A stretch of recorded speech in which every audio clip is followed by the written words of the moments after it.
En primer lugar, era conocer su opinión sobre las iniciativas que hay para mejorar la prevención en enfermedad periodontal y hasta qué punto es importante insistir en los mensajes de profilaxis y de buena higiene bucodental en los pacientes. Well, you raised up a very important issue. The first question that we need to answer is, why do we need to prevent this disease? You see, when we are talking about periodontitis, we're not talking about some kind of a rare disease or some kind of a peculiar disease. We are talking about one of the most widespread diseases in the world. We think that the 11% of the population has a severe periodontitis, but if you put together even the cases that are moderate or even just light cases, most probably this is the most diffuse disease on the earth above 35 or let's say 40 years old of age. Therefore, the implication of this pandemic, this epidemic really, is that if you are able to prevent it, you will be able not just to prevent and have benefits at the patient level, namely to improve the chewing capability, speech function, and also aesthetic of the patient. But the impact of prevention will actually have a huge weight also on the social costs.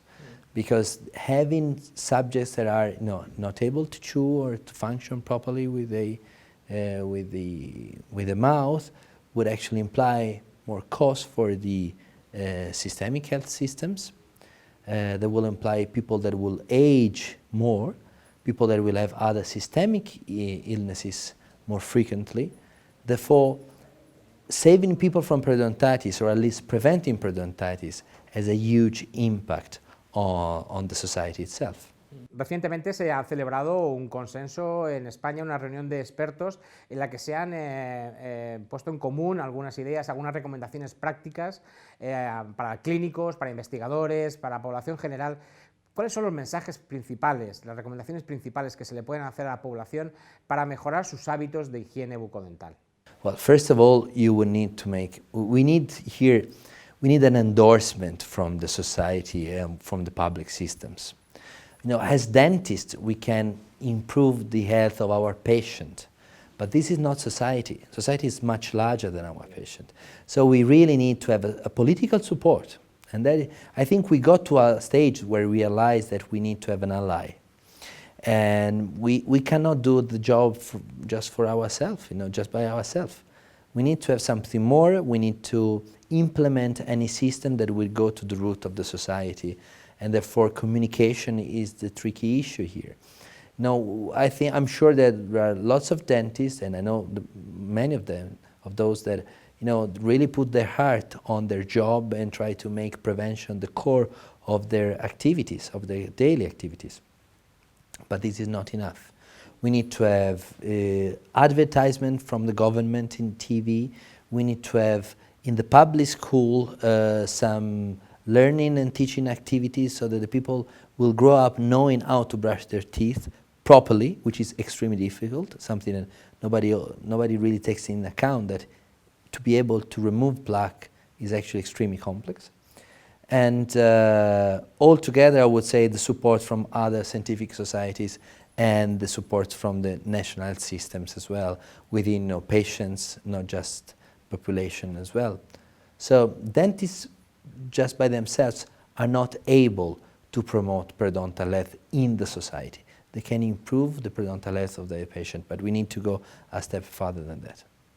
¿Y cómo valora el papel del odontólogo, el nuevo papel que se le quiere aportar al odontólogo como promotor de la salud, como gestor, consultor y incentivador de hábitos de salud en la población?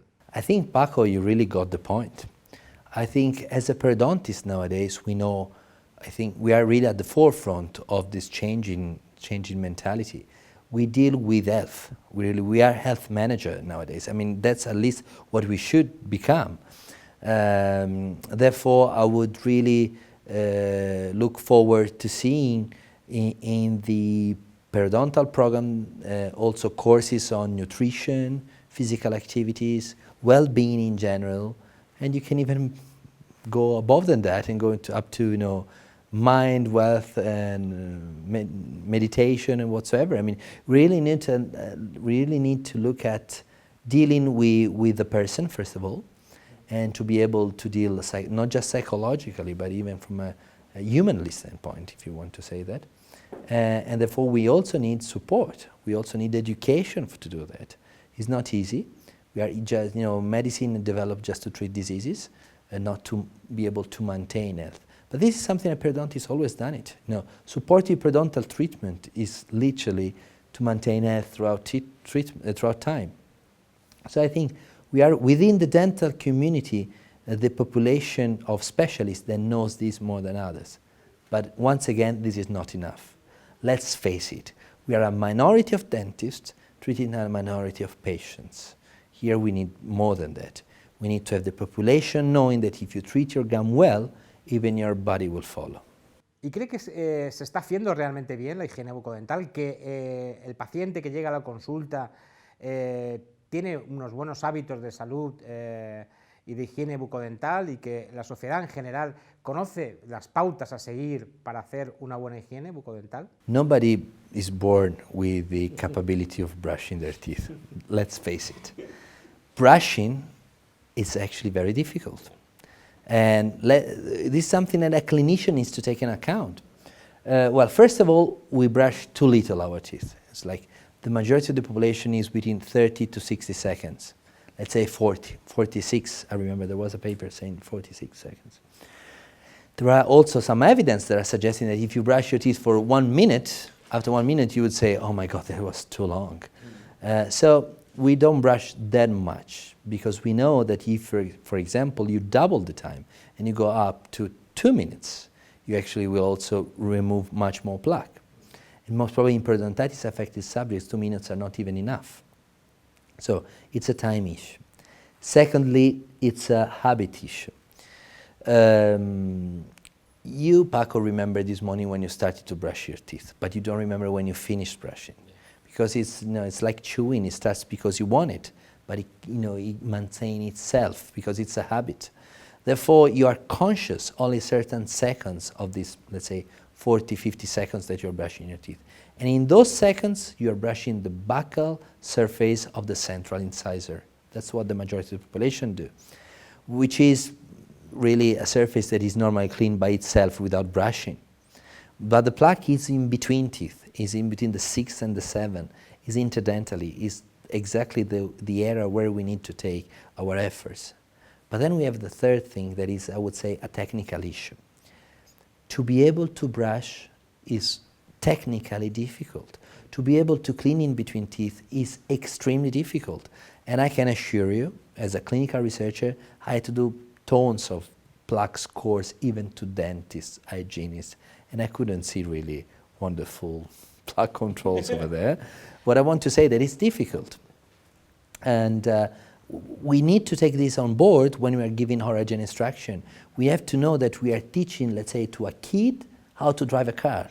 So we need to be patient and we need to find a clever solution to make things easy. So interdental cleaning, once again, is a difficult issue. Lastly, I would say that oral hygiene is costly. People has to be able to pay for a proper toothbrush, toothpaste, interdental cleaning. There are devices that are usually need to be changed every few weeks.